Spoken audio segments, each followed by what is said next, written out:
You know, the Dragon Knight was banned, actually. As soon as I said that, I just saw his face banned. So that's something people were going for, but there's a lot of matchups you can play versus Ember that are strong, but I think they want a stun. I think they really do. So, like, what's left that they could pick versus Ember? I mean, some people pick Void Spirit and just call that matchup like a wash. So that is something they could do. They banned the puck. Let's see what you can get some answers from SMG what they don't want their Ember to play against. They're gonna ban out. They kind of realize that they also need some type of stun for this Morph and Ember. They're gonna be very elusive in this game. So they need to find a way to lock them down, and they have 2 bans for it. No, I would be really excited to see I was gonna ask you. Morphling with an Aghanims. Oh, I thought you were gonna say hero. No, I was not. They when the new Ags released, I think it was bugged because you would morph into the enemy and then you'd like take their stats and stuff and get buffs from it, but then if you changed back into Morphling, it would take it away. I think that no longer actually happens and you just keep all the buffs from the Ags. And it looks kind of cool. You steal like 20% stats from whoever you turn into. So like, you know, you just rock up to a carry and take 20% of the Agi. You also get a flat bonus of 50 attack speed too. Yeah, on Agi heroes. Versus if they're strength heroes, you get like status resist. Yeah. I don't remember what heroes you get, but for it's mainly going to be an Agi hero you're stealing from. So you're going to get like that 50 attack speed plus the 20% agility, right? It's a lot. It's actually a lot. So it is a very good item. It's cheap too. So what were you guys hoping to see for T1? Not even necessarily a hero, but what they're lacking in this lineup so far. Stun, for sure. Something that can... A reliable one. Yeah, lock down Ember and Morphling. DK's gone, Puck is gone. Void Spirit would be fine. I don't hate it. Ember is generally like, considered like a counter to Void Spirit, but I've seen that matchup go both ways. Those both could be good. Without a hero list in front of me, I'm going off the top of my head. Oh, Puck just died. He died a while ago. On that. Cole is like a serial Lina player. What do you think of her? It's gonna win the lane, and I guess if you go Shadow Blade, you can catch like more with his pants down, you know, and get some free kills on him. It's not bad, but I think they need something like more like blink click type of stuns, you know. Just blink in, stun him, allow the Death Prophet and the Gyro to follow up. Monkey King is a decent like stun out of like the trees, right? That can be a good starter, but I think they need +1 on that. That much like that. Usually he's I mean, they countered him in the second ban phase. He took his DK out. Yeah. Maybe he'll like. I mean, in the past he's played Bat Rider. What do you think about this game? I mean, I know it's not stun, but it's still like a BKB piercing disable. It's good versus Ember. I mean, it could work. I don't hate it. Oh no, it's gone. My bad. I'm blind. Yeah. I'm blind, guys. There's a lot of mids that are banned right now. That's why it's kind of hard right now. Super hard. I don't know what I want. Do they flex anything out of those 4 that are there? Is there that possibility? Yeah, I mean, Monkey and DP can both go mid if they really want to. But And then so they just still need to pick a Gabby. stun somewhere else. That's like all that's mattering here. I wouldn't say Gabby. I think Gabby's for sure. Oh, Storm. Yeah, that one's pretty good. It's definitely wins the lane. It is a stun. It's a good jump. I don't know why I blanked on that one, but that's... I don't think he plays much Storm. Storm is like the big brother of all the spirits mid. He wins every matchup for some. But... And that Lesh, we're gonna see it again. So it's nice to see the full drafts here, but it's also gonna be nice to see our casters, which have a bit of a change up, as it is gonna be Lyrical and GoDz. Hello, Lyrical. How you doing? I'm doing great. I can't wait. We got ourselves another offlane Ember. What more could I want? Where did you put Ares' body? It's under the dirt. It's gone. Yeah, no, it's actually behind the green screen. That's why it's like a little bit hidden away. Yeah, we just had to hide him behind that one. But for you, GoDz, which team are you kind of favoring with this? I'm gonna go with SMG, offlane Ember. I want to believe again. They say they even practiced in scrim with it in the interview we did with Raging Potatoes. So it seems good to me. I mean, they've got a lot of faith in it. And for you two, where are you going to reside? That's the word I can't pronounce. Offlane Ember is going to get dumpstered this game versus IO Gyro. Okay. I don't see how this Ember is gonna lane versus IO Gyro. SMG has my full heart and love. Wow, so it appears that Fear is the only one that doesn't have the belief in the off-lane Ember. I'm excited to see how it goes, and I will let you, GoDz and Lyrical, take away game number 1 between T1 and SMG. Thank you so much, Nat. You know, guys, I gotta be honest. I actually have no idea if this is gonna be good or not. I've heard a lot of things about it. Checked out the game quickly. He got a bunch of kills. I mean, we're saying we're excited for it. Do you think it's actually good? Like, can you give me some pros and cons of how this works for this team? It works for this team because Raging Potato, he's the guy on SMG that it's like his job to run and make space and do like crazy chaotic plays. Sometimes it backfires. On that Ember game, it sure as hell didn't. I think he had like 19 kills at the end. He carried super hard. But it's like, it's the Chaos style, while you create space for mid one. Like this team plays, I think, kind of greedy, at least with mid one, like 4 protect 1 style. Often you see teams pick defensive heroes who 4 protect 1. SMG take the other approach where it's like, we're going to pick run at the enemy while mid one farms. So that's kind of the idea behind it. I'm a little worried, like what Fear said, like I'm hyped to see it again, but sometimes, you know, you do something, you win with it, and you think it's much better than it actually is. And that may be slightly the case here with the offline Ember. Well, we'll see if they can pull it all together and make it work here. I'm certainly excited to see if this sort of strategy is going to be what they need to get going. And I mean, I think it's only appropriate that it's Raging Potato that's doing it. Like, this guy's been playing Dota forever and innovating and like making huge plays. Like when I think about Southeast Asian Dota, he's definitely one of those guys that just comes to mind of like embodiment truly of the spirit of the region. So very curious to see how it goes. What I'm hearing is you say he throws games every now and then. Listen, I wasn't gonna say it. I was trying to stay positive. But, know, Twitch chat said, you know, he's the thing is he goes big. He'll make a throw every now and then, but he'll also win you games, like win you big games. Like I think he's the chaotic presence that SMG need, because I think, you know, Moon is a mid laner, very stable, solid, doesn't usually lose his lanes. He'll carry games like if he's set up for success, but he's not making those like X factor moves the same way Raging Potato. Oh, and he's got to be careful right now, as already it is starting. The man off to the races and taking a lot of right clicks there from Zephyr, playing together with Whitemon already. So kind of an interesting little dynamic there. The IO Monkey King paired together at the start before the horn. Yep. We'll see where the lanes settle, but I believe Zephyr will make his way down to this bottom lane. Once again, same as last series, the Monkey playing 4 with Death Prophet. I think these two heroes are usually picked up together because Monkey almost exclusively prefers to play with these ranged cores, and offlane ranged cores are very small right now. I think Death Prophet's the best, Necrophos is viable, and then you've got like Viper, which is very situational. So almost always, at least in SCA, we've seen these two heroes picked up as a duo at the same time.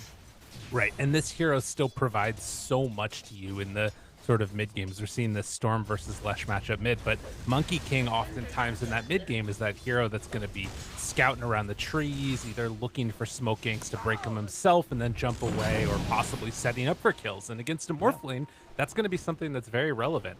And obviously, of course, the other hero that loves to set up for those kills is going to be the Bane, playing with Ninja Boogie this time around. Oh my God, up top already, bringing the kill. Yeah, that was the worry Fear had. IOJyro can just run over some lanes, and it's not the Ember dying, it's the Coddle, but it's a bad sign of how this top lane can go if they're already getting a first blood. Yeah, that's just with homing missile right clicks. Like, they didn't even have level 2 yet. So definitely a big punish there, and Afu gonna need to play a little bit more careful here, most likely, although he will be able to throw out one of the eliminate spams. Some pretty good damage there onto Gabby. And you can see how strong Gabby feels he is. He was just face tanking an entire creep wave plus 2 heroes there. Like, he ran in and was like, it's fine, I got an Io behind me. And, you know, this Io's got Tangos and Sal, so, you know, he was totally right with 6 stick charges, Fairy Fire. It feels like SMG are going to need a couple of levels before their lane really starts to shine. Need to make sure that they don't get brought down that much more before that time actually comes around here. You can see down bottom as well, Morphling getting fairly low on mid one. And it's kind of an interesting dynamic, right? Because you've got like really good, strong lanes, but in different ways. Like the Io Gyro are just going to be able to either run at you or sustain through everything. And then the other side, they kind of need to be a little bit careful. But Ninja Boogie playing on this Bane, trying to keep Zephyr back, but they can't even really approach the creep wave. Yeah, at least I guess Morphling has that range against the Death Prompt, but so far it's been a struggle for him. Just constantly getting gone on and zoned away from these creep waves. Just really using the strength of these early levels on Monkey King. And usually, like, the lane turns, but I don't think Morphling's a hero that with a couple of levels, his lane gets suddenly stronger. So I do worry that this lane could stay a bit tricky for mid one to get farm in. It's going to be tough to watch, but right now, every single lane is being won by T1 across each of them. It's not by a huge margin. The main one is just obviously going to be the Ember that's struggling up top, but it's something to watch. If this trend continues, could be a bit of an issue. And Potato trying to draw that aggro back in and get what he can, because at the meantime, Alphu's just farming. He's jungling. And in the jungle. All right. There you go. I like this. I think this is smart at this time. You can see it's being circled. That's the Io actually circling. Like, hey, this Coddle's somewhere there. At first, he thought they were like sniping couriers, but he's actually just jungling. Giving Ember solo XP is the main reason I think this is really good, because they're losing their lane. There's no real strength with any kind of Chakra Ember combos until they get a few more levels. So this way, Alpha gets solo jungle XP, and Raging Potato gets solo lane XP, even though they're giving Gyro free farm. It comes at a heavy cost, but it's kind of nice. Yeah, and Ember is that hero that always loves to make things happen later on with those levels that you can get online. But yeah, and ends up getting that range creep denied. There's a lot of right clicks coming through. Gets the double root off, though, and that gets a little bit separation and allow him to salve back up. Has the regen to back him up, but yeah, you can definitely see, you know, pre-level 6, he's always going to play a little bit carefully with this lane. We'll see if Coddle ends up coming back again. It feels like they're sort of trying to do this push and pull, where it's when the lane is pushed underneath SMG's tower, they can give Ember solo. And you can see down bottom here as well, Morphling still struggling to find complete easy farm for himself. A nice cut there at the tree, actually, mid one. And that buys him a little bit of extra time as the creep wave is going to push on in, but another range creep tonight down there. Yeah. Doing well enough with this lane, it seems. Afu again, hitting up the jungle. Nice illuminates, clearing out both double camp in the medium as well as the small camp. So, you know, denying it from your enemy. Not that they're looking to stack or farm it right now. And again, giving Raging Potato solo XP, but he's struggling. He's only got 10 last hits, but you know, his goal is just to get the levels, and then he can be this big playmaker with Coddle having multiple points in the Chakra magic. See that Afu's disassembled his Tranquils too? It's kind of an interesting little one there. So he's going to always get the ring regen, and then if he, you know, needs that Tranquil regen or move speed, he'll just quickly assemble, I guess. Yeah, that's pretty neat. I like that a lot. Yeah. He has all three locked, though. I feel like you need two of the... You need to unlock at least a couple so you can quickly assemble. Otherwise, if he wants to assemble, he's going to have to like do a bunch of right-click, unlock, right-click, unlock, right-click, unlock. Yeah. Not sure. But again, it's, you know, that's sort of feeling like a bit of the difference maker, as Afu's going to lay down this ward now and comes on over to contest the pull that came out from the IO. So Whitemon was looking around to see where the Coddle was at and also secure himself a rune here. But at least at the early goings, you can see that level-wise, Moon actually got to level 6 before the Storm did. Storm had to go all the way back on home, and now is TPing back out. It's always, I think Leshrac seems to do well in these spirit matchups when you get level 6 first, like a Storm or Void Spirit, with any of the spirits, Ember. They rely on their level 6s to run away from Pulse Nova, and Storm's gonna hit level 6 with the Eye of backup. They're baiting mid. Yeah, this is really good. With Zephyr moving in as well, they're going to try and run down Moon. Will it be enough? Oh, pause, but Moon did just go down. And immediately zipping. Yeah, Ninja Boogie doesn't have any extra mana, so yeah, good stuff. They potentially go for a second kill. I'm not sure which way Cole's zipping, but this is a Bane who's alone here. So maybe they just pick off Ninja Boogie and take the free +1 kill. But at the same time, rotation coming in from Afu, his Illuminate already being thrown out. So this, to me, looks like a free Bane kill, but maybe T1 are going to play it safe. Yeah, it's got 2 points in the Illuminate. Not sure if it's quite going to reach onto Carl. He is relatively low, and I think they might just be outside of range there. Oh, no, they have a ward. They see this coming in as well, so they see everything. Man, what a nice move by T1 though. Yeah, it's like Carl even like he just reads his mid opponent so well there. Like he knows he's like, okay, I'm gonna go not way out of position where it's obvious I'm bang, but just push up a little forward, let the Leshrac hit me with a stun, and then he's gonna go in for some pulse nova damage, and just the perfect bait by Carl, and T1 were set up to turn it around with the IO. So very nicely done. This has given a little room for some of these side lanes. SMG have mid one in a pure 1v1 now, which is nice for his game. Raging Potato can maybe contest the lane a bit more against the gyro, but all in all, T1 going to be very happy anytime you kill an enemy mid laner this early on. Right. Well, and the other thing is that, like, yeah, you haven't gotten that much like net worth at this point on the Ember Spirit. You can see 600 gold behind the Death Prophet, but getting those levels up, like you said, getting this extra space, it might get him to a point where he can start making some moves around the map as well. So something definitely to watch for, since he already has that urn done. And I want to see what their game plan is, right? Like you obviously the death on Lesh hurts. Hello again, everybody. But it's not necessarily the worst thing in the world if he can start getting online, making rotations, maybe taking these towers down. Yeah, I think the way SMG like to play is like, when we talk to Raging Potato, another thing he says is like, yeah, I just like to pick heroes that go Urn or Spirit Vessel. So it seems like he knows he's the playmaker. He's the guy running around going for ganks, and the perfect time to do that is going to be Urn/Spirit Vessel. Early Urn, you get charges, you pop it offensively. It's like an extra like 150 damage or something for any gank. And early game, particularly for killing supports, that's a huge amount of damage. You can use multiple sometimes. So level 6 Ember is probably going to be go time. And we'll see if T1 are ready for that kind of aggressive play coming out from Raging Potato. Totally. We do have a reconnect now, so should be getting back underway in just a moment. The classic voice line spam that I've been hearing, by the way, a new influx of them are coming in, which I absolutely love. I'll definitely be on the lookout for that, everybody. But yeah, the other thing is we do see that Ninja Boogie is actually going to be able to just walk away from that one, so they don't go for the kill. T1 instead opting to just play around a little bit with their catapult here. We'll see if they want to try and get aggro. It doesn't look like it.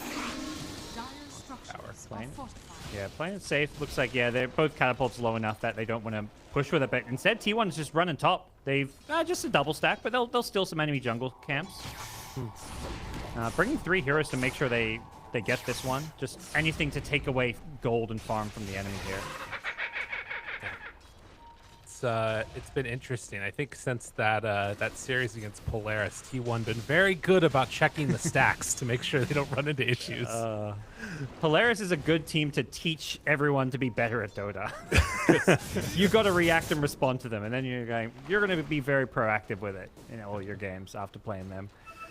Absolutely. Seen another stack over here in the Radiant jungle now. Moon on the Lesh, clearing through a triple that Ninja Boogie built up for him, and mid one takes through a little bit of damage there from Cuckoo. We'll see if they want to try and go on him here. He is a little bit low, but not opting to go for it. No, that much HP on mid one. I know for observing Morphling games always the worst. You see his health bar at the top, like on a sliver of health, but 9 times out of 10 he's doing it intentionally. It's just sad times. Raging Potato, slight dodge there on the missile that was coming out. Does have the level 6 now. And so we'll see if he opts to head on out. Maybe he is waiting for the Orb of Corrosion, as the boots already out to him as well. Could be the go time there. They feel like they want to make some type of move. Yeah, we'll see where they want to connect here. I think Moon's hoping to maybe keep farming a little bit more, at least to get his hood up as a tool to try to push objectives with. But mid lane, Ninja Boogie gonna get caught out, it seems. Does have the Brain Sap and a Nightmare, but not going to throw it. It's already on Zephyr. So they will get that kill. So 3-0 start for T1. Not bad.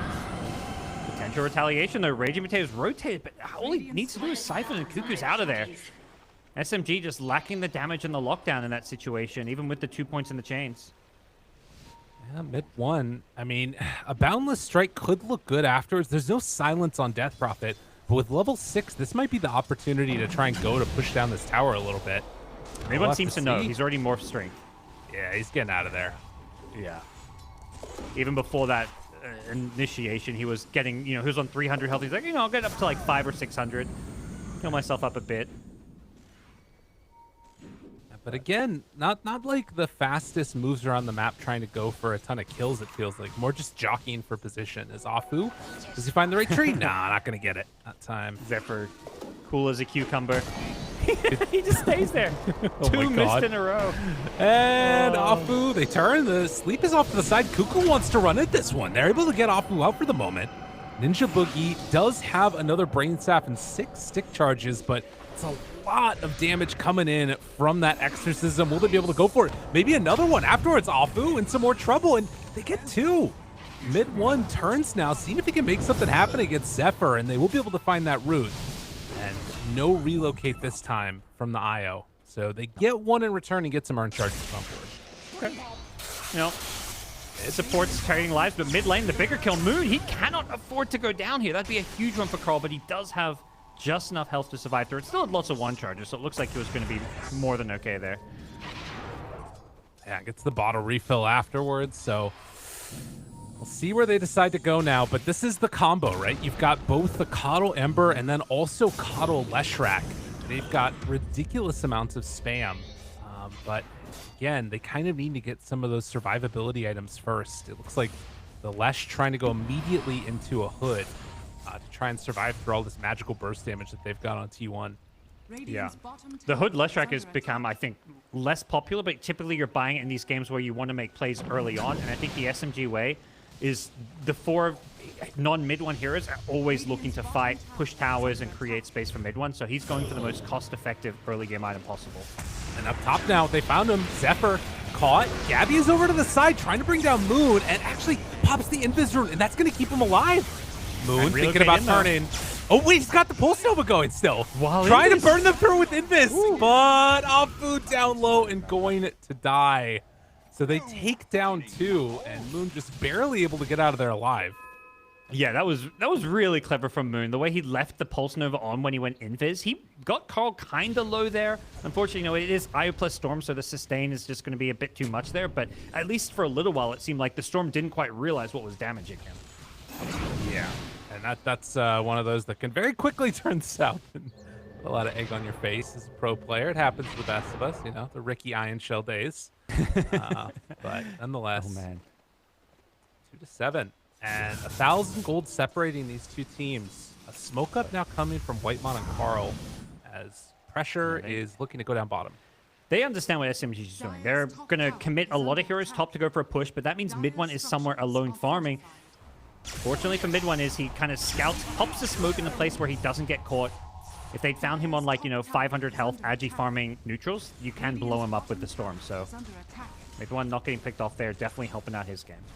Yeah, he did manage to steal a stack on Carl, which is, I'm sure, very annoying for the rest of them. And now, well, Ninja Boogie in some trouble yet again. Nightmare to try and keep him alive, but it won't happen.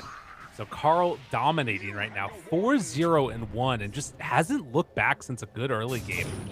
Yeah, he's not known necessarily for Storm as one of his big signature heroes, but showing he's more than capable of putting up a good showing here. Just making all the right moves, and now they're going to pressure this T1 tower. Oh, great boundless great strike timing, into and silence. the silence afterwards, trying to keep him alive. A Raging Potato going to fall, and then immediately afterwards onto the tower. But Moon over to the side, wanting to do a lot of damage there onto Whitemon, able to find him with the tumblers. So he's Zephyr up on the high ground, and well, he's just going to have to get out of that ulti because Moon was going to kill him otherwise. So they keep their tower alive. I mean, that's pretty good against the DPX. Yeah, I think overall solid play from both teams. The way T1 initiated with the boundless strike into the Death Prophet silence was very clean, but then SMG were very fast to respond. They brought all their cores to defend. Even the Morphling comes in to defend, knowing that he's pretty strong. If he can morph into someone and take a fight, you know, they can turn these things. So this now SMG feeling like they can go back the other way. No exorcism. They want this T1 mid. This would be huge if they could get it for themselves. And Moon has another round of Diabolic Edict. Over on the side, they find Zephyr, actually. So Ninja Boogie and Raging Potato playing together, and the pull, Ninja Boogie nightmares himself, not able to dodge enough of the damage. And now Raging Potato remnants out. Will he be able to escape? It looks like he will. And in the meantime, mid tower's gone. Space, yeah. Bane kind of running in. Not the hero you'd normally expect to. You know, I think the end result is great for SMG. Taking the T1 mid tower, losing your Bane, and killing the monkey. Like, that's a great trade for them. I think Ninja Boogie still shouldn't probably be in that spot. Just needs to be playing more defensively. But either way, the overall strategy from SMG right now has been really solid. The way they played around that Exorcism cooldown is exactly what you'd like to see if you're an SMG fan. And this has so often been that timing where we kind of talked about the Monkey King earlier and what he can set up for your team, right?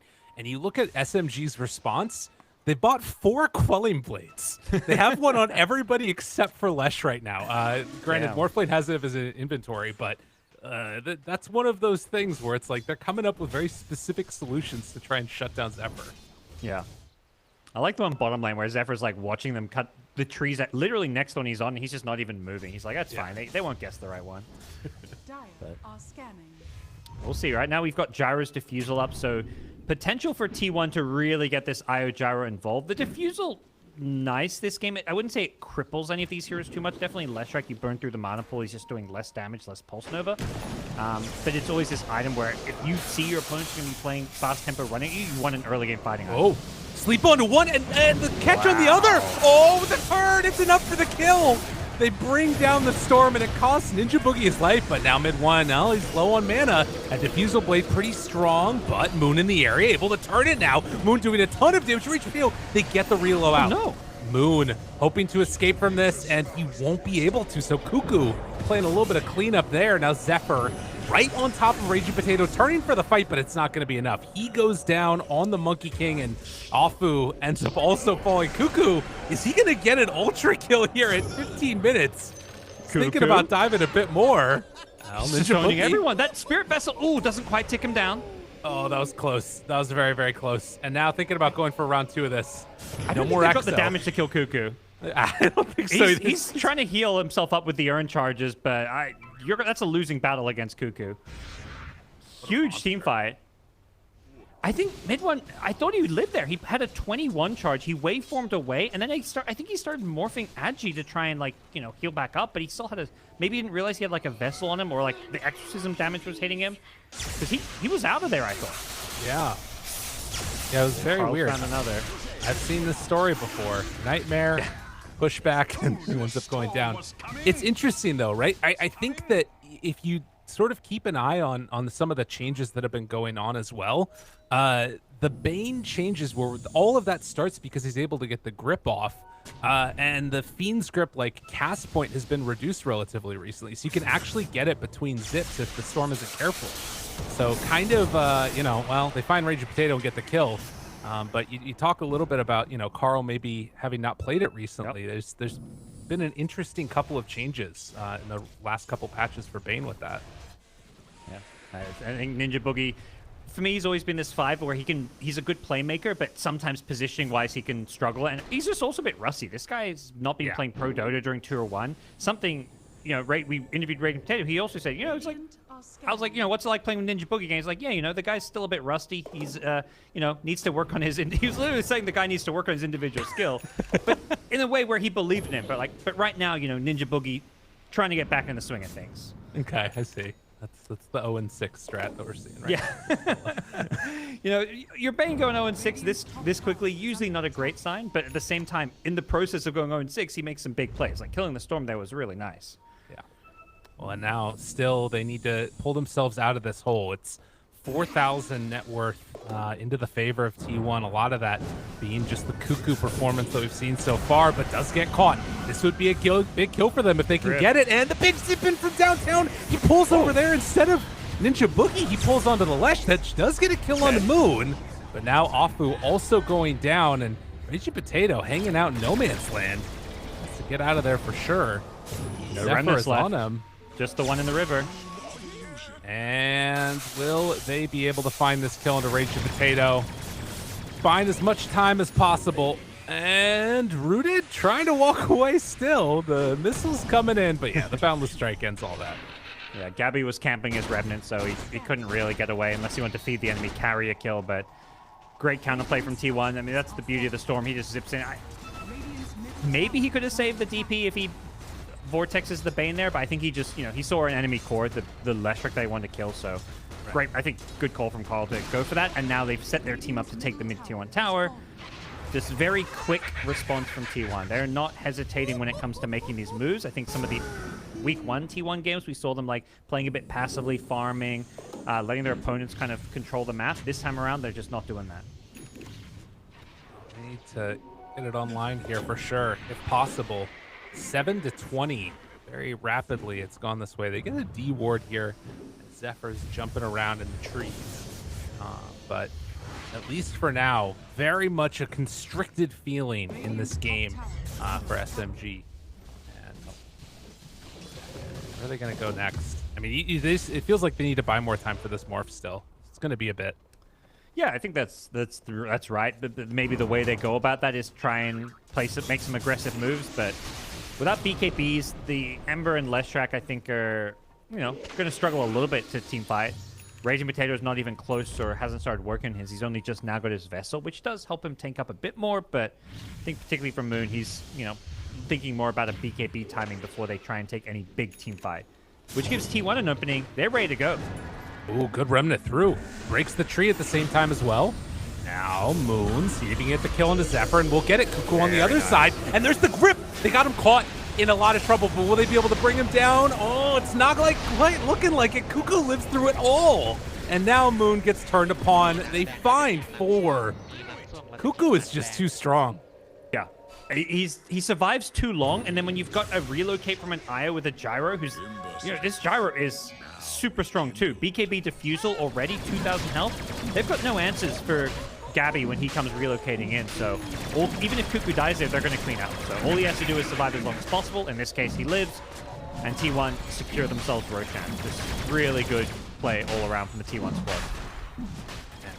Io Gyro still so strong here, as we can see the replay coming in, and I mean, it looked like it could have been good, and then suddenly when you don't get that kill like you talk about, comes in quick.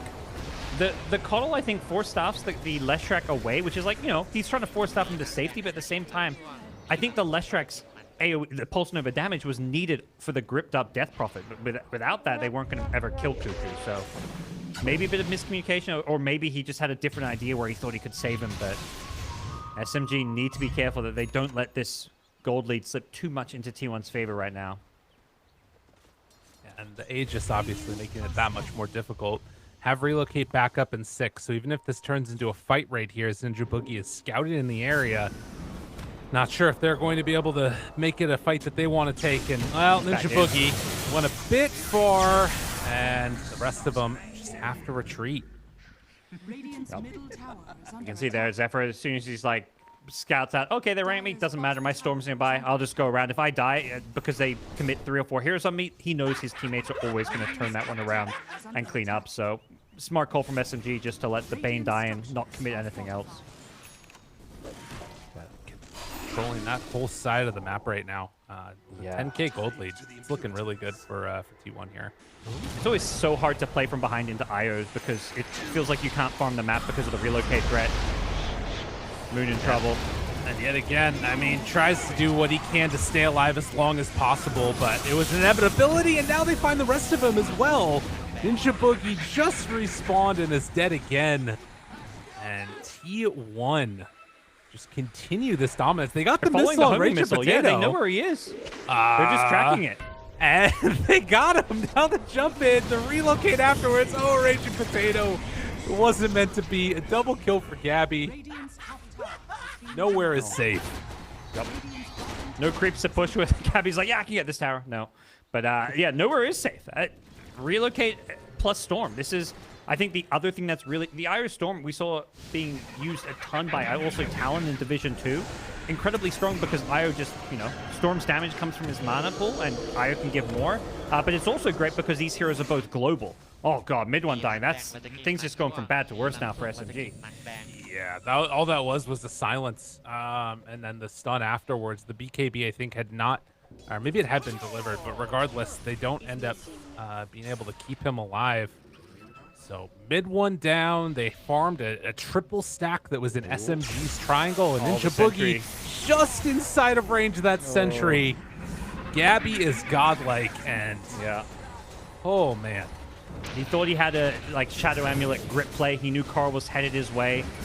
But unfortunately for him, there was a sentry there, which meant he's just a free kill for Carl, and they may be looking to go high ground fairly soon. The Aegis still has a couple minutes on it. They don't have the best high ground pushing draft, and there's no rush for them. They can very much just play the game of, we're going to camp outside your base. Anyone who leaves, we hunt down. Because, yeah, I was saying before, Io, relocate, global potential, Storm, same thing. Monkey King, similar thing with the tree dance. You just move around the map so incredibly fast. Nobody can farm safely anywhere on SMG. Carl's just playing with him right now. The smoke up comes afterwards, but Zephyr, he's going to break it. Slight chains does connect. Can they go for the kill, though? There's nothing there. It's just, there's not an option. Maybe down bottom, Whitemon and Gabby, they showed for a second on the creep wave. I like the smoke towards Io Gyro because they're often alone. The problem is they're getting picked off in the backlines here. Raging Potato's down, and I don't think you've got the tools to kill an Io Gyro even with 4 heroes. Oh, no. And Moon looks for something. Waveform, the full blast, it's enough. That's Aegis. Cuckoo now turned upon with the BKB. He's feared now on Moon, has to run away from them. Afu also in trouble. Carl, they come in one by one. The buyback now from Ninja Boogie, who's trying to make something happen, if anything at all. But I'm just not sure if they're going to have it in time. As a tier 2 tower is going to drop. They have a buyback still on Lesh. Zephyr. Ninja Boogie's invis. He's looking for a grip. Oh, don't let those spirits hit him. And the grip there. Oh, The nothing to Boundless. break it. Boundless joke up in a second. Ninja Boogie is eventually going to get brought down yet again. Afu also falls. It was cute, but in the end, it was not enough. And, well, BKB afterwards. Mid one's also going to get chased down by Gabby. Oh, Raging Potato in for another round. Not going to happen. Whitemon's going to live. Unreal. Not even the IO. It's, yeah, T1 just such an overwhelming lead, and they understand that they just have to stick together and commit to fighting as one. And even with the surprise of the Bane, that really just highlights how well T1 had played this game and how far ahead they've got on the gyro. Like, almost a full duration grip, and it just didn't matter. There was no damage coming out from SMG at this stage. There is just so few answers for Gabby in this game, who's just played it absolutely perfectly. You know, he's getting relocated back in now to Fountain, picking up that next item in just a second. I think it's going to be the full Scotty completed. And, well, probably just going to wait for next stages if they need to. We'll see what they end up wanting to do. Or they can just run at them, as they've been doing. Yeah. It's great to see T1 play this way, because I think sometimes they fall into this trap of just playing too passively, picking Cuckoo, these greedy farming heroes in the offlane. And Death Prophet can be greedy, can farm. We see him up there, almost same net worth as Morph, but it's this hero that you want to play around and make, you know, play aggressive, take towers, and same for the Io Gyro. This is a style I feel like really works well for T1. And I think that after some of those disappointing spawn, mid one found it again. That's the BKB, but they're on to Moon. And nowhere left to go. Mid one tries to get out of there. Can he escape? It looks like he will. But on the other side, they will also manage to get away with the rest of them. So, Oh, Coddle. Careful, there's a gyro down there, but yeah, have to BKB TP out. And, you know, fortunately, the relocate was on cooldown because he'd used it for a little fountain trip. So that meant there was no Gabby for the physical damage. That may have been enough to bring down the Morphling, but that was no Io Gyro. So that was like only 3 T1 heroes, and they just completely run SMG out of their jungle. Another mid jump. into a silence. Spirit Vessel, it's tough. There's so much damage. It's magical just on top of all of these heroes, and Ninja Boogie's dead again. Beyond godlike Gabby, and I don't see that many signs of stopping. They've got the wards down in the base now. They've got a creep wave that's there, and a big jump in. They find Afu again, because why not? Carl gets the kill. High five. There. Give him the high five. High five, a little taunt. Looking good. I love it. Doing some, animation canceling there in their face, in their base. And they find mid one again. That time stunned for a while. Not going to get brought down, but Moon on the other side, just the physical damage coming out from this gyrocopter is devastating.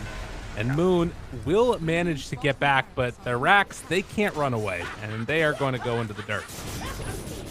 T1 just playing with some swagger now. Like, you can see they're having a good time and feeling really confident, but in a controlled way. Like, the Storm jumps in there, knows he can kill the Carl and BKB out. He's not doing, like, the reckless diving of tier 4s that you sometimes see. Obviously, the taunting's, like, you know, a little... It's not necessary, but he at no point is he doing it and putting himself in any danger. So just very controlled aggression from T1 and just great play. Well, and I think... I'll We might have to hold that thought again because Zephyr is scouting people. ready. Oh, Boundless Strike onto 2. Finds Moon. Afu there as well. Cuckoo takes down 1 off to the side, getting beat down by mid 1 a little bit. But mid 1 trying to stay alive through all of this. There's not enough reach in for him. Will they be able to do it? Trying to kill them all off, but it's not quite there. Everybody's dead, and GG is going to be called. T1 pull it out in this game number 1. 45 kills in 29 minutes. That is some fast-paced, aggressive Dota coming from the T1 side, using the Storm. And the Io Gyro just, Offline Ember did not have a game. Gonna imagine T1 are feeling pretty good about that one. You can see some laughs there from Cuckoo. They're pretty. I think they're feeling like they're in pretty good spirits right now. In that game, probably didn't feel like it was too much of a challenge for them. No, they knew what they needed to do to execute, and from the lanes on, everything just looked super solid. That move mid, I think, was to me one of the ones that was really impressive, right? Because it was like the Lesh was the one hero that was having a pretty good time with his game, and then ends up just like getting kind of demolished by that solid move. So really impressed. Yeah, I think T1, this has definitely been the cleanest game they've played so far. There were definitely some week 1 doubts when we saw them show up and just not have an answer for Polaris, but this is a team I think that every week it's just going to get stronger and stronger, and the T1 we're going to see by week 4, 5, 6 is going to be a very different team to the T1 from today or last week. To see if they can keep up that momentum in game number 2, but for now we're going to go a quick break. When we get back, Panel's going to break down all the action. See you then.